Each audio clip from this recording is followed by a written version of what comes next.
안녕하십니까. 한반도 안보전략연구원 미국국장 김만기입니다. 지난 5월 22일 바이든 미 대통령의 2박 3일 일정의 방한이 종료되었습니다. 따라서 오늘은 바이든 대통령의 방한, 특히 지난 5월 21일 열렸던 윤석열 대통령과 바이든 미 대통령의 한미 정상회담에 대해서 말씀드리고자 합니다. 이번 바이든 미 대통령의 방한 동안 윤석열 대통령과 바이든 대통령은 5월 21일 첫 정상회담을 개최한 것을 비롯하여 삼성전자 반도체 평택공장과 오산에 있는 항공우주작전본부를 함께 방문하는 등 4차례나 차례를 함께 함으로써 지난 좌파정부 5년 동안 일탈된 한미동맹관계가 복원되면서 새로운 모습으로 탄생하고 있음을 세계 만방에 보여주었습니다. 한미 정상은 5월 20일 첫 일정을 이례적으로 평택에 있는 삼성전자 반도체 공장을 함께 방문하는 것으로 시작하였는데, 그 방문에서 첨단 기술과 공급망 협력을 강조함으로써 한미동맹이 군사안보동맹에서 경제안보동맹과 기술동맹으로 발전할 것임을 시사하였습니다. 그리고 그 다음 날인 5월 21일 양 정상은 첫 정상회담을 열고 평화와 번영의 핵심축, 전략적 경제기술 파트너십, 글로벌 포괄적 전략동맹 한반도를 넘어서 등 3개 파트로 구성된 한미 정상 공동성명을 채택하였습니다.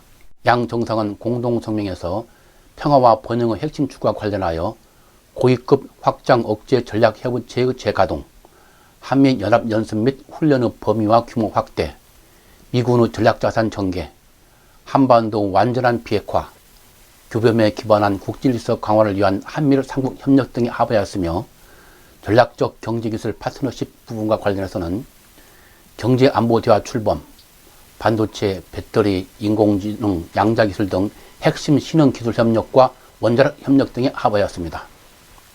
또한 글로벌 포괄적 전략 동맹과 관련해서는 민주주의와 규범에 기반한 국제질서 촉진, 부패 척결 및 인권 증진이라는 양국 공동의 가치 기반한 한미 간 글로벌 포괄적 전략 동맹에 대한 상호 의지를 재확인하면서 러시아의 우크라이나 추가 공격 반대와 우크라이나 지원, 인도 태평양 지역 내 상호 협력 강화와 개방성, 투명성, 포용성 원칙에 기초한 인도 태평양 경제 프레임워크를 통한 긴밀한 협력, 남중국해 및 여타 바다에서의 국제법 존중과 대만 해협에서의 평화와 안정 유지 등에 합의하였습니다.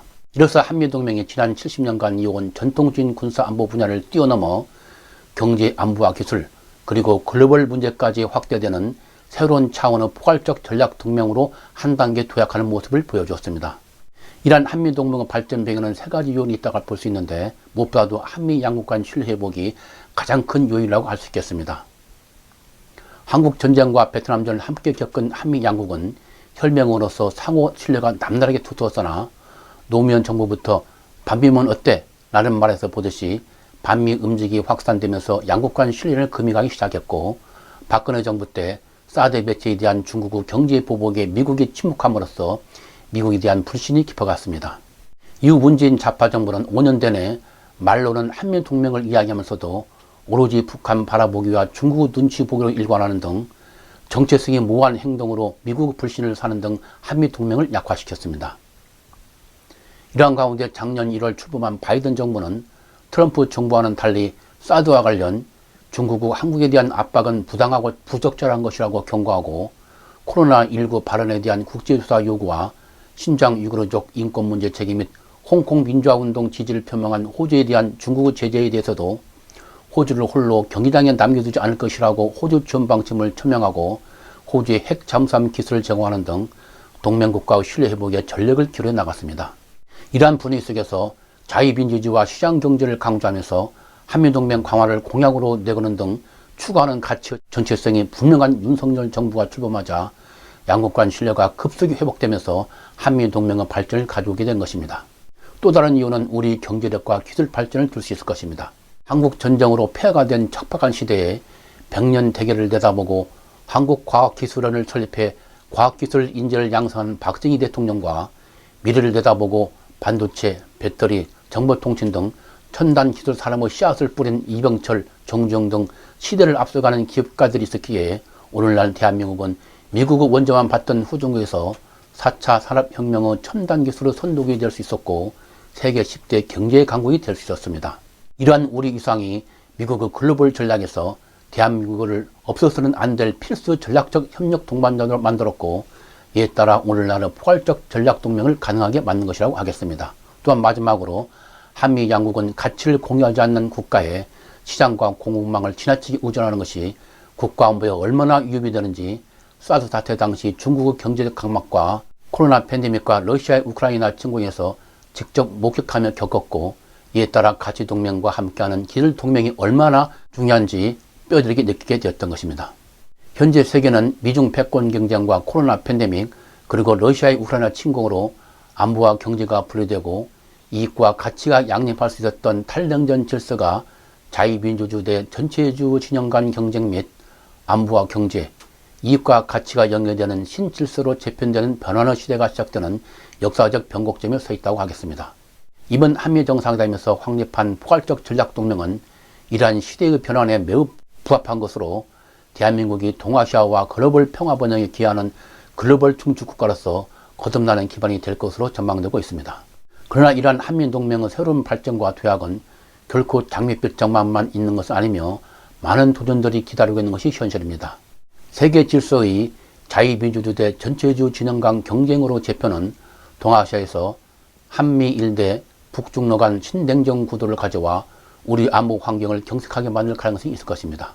그러나 무엇보다도 가장 큰 도전은 우리 무역 의존도가 23%에 이르고 한미 동맹의 발전을 미국의 대중 포위 전략의 일환으로 간주하는 중국의 반발이라고 할 수 있을 것입니다.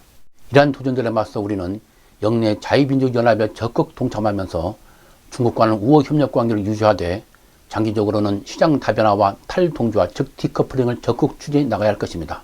중국 시장에 의존하지 않고 전 세계를 상대함으로써 더욱더 폭발적인 성장과 인기를 얻고 이러한 세계적 인기에 매혹된 중국인들이 알아서 스스로 광팬이 되어가고 있는 K-POP 방탄소년단처럼 세계 시장은 중국 시장보다 훨씬 크다는 점을 인식하고 중국이 스스로 우리를 찾아올 수 있도록 장기적인 대중정책을 강구하여 전개해 나가야 할 것입니다. 이를 위해서는 현대의 군사력과 경제력 경쟁의 승패를 결정짓는 핵심 요인은 첨단 기술의 우위 확보와 초격차 유지, 그리고 세계를 사로잡는 소프트 파워가 매우 중요하다는 것을 깨닫고 제2의 이병철과 정중히 나올 수 있도록 기업 환경 개선 및 기술 개발과 과학기술 인재 양성, 문화산업 배영 등의 대규모 투자와 지원을 아끼지 말아야 할 것입니다. 이제 바야흐로 한미동맹은 한때 일탈에서 벗어나 제자를 찾아가고 있으며 포괄적 전략동맹은 한 단계 성숙된 모습으로 역사의 변곡점에 서 있습니다. 한미 양국이 포괄적 전략동맹하에 상호 신뢰를 바탕으로 책임과 역할을 다할 때 한미동맹은 인도태평양 지역 및 세계의 평화와 안정, 번영의 진정한 중심축이 될 것이며 대한민국 국제적 위상은 21세기 글로벌 중추국가로서 우뚝 서게 될 것입니다. 그리고 먼 훗날 역사는 윤석열 정부의 첫 한미 정상회담을 대한민국이 세계의 중추국가로서 도약하는 위대한 출발점이 되었다고 기록할 것입니다. 오늘은 5월 21일 열렸던 윤석열 정부의 첫 한미 정상회담에 대해서 말씀드렸습니다. 윤석열 정부 한미 관계에 대해 시청자 여러분 올바른 이해에 도움이 됐으면 좋겠습니다. 구독과 좋아요를 많이 눌러주시면 앞으로 보다 좋은 내용으로 보답하겠습니다. 시청해주셔서 감사합니다.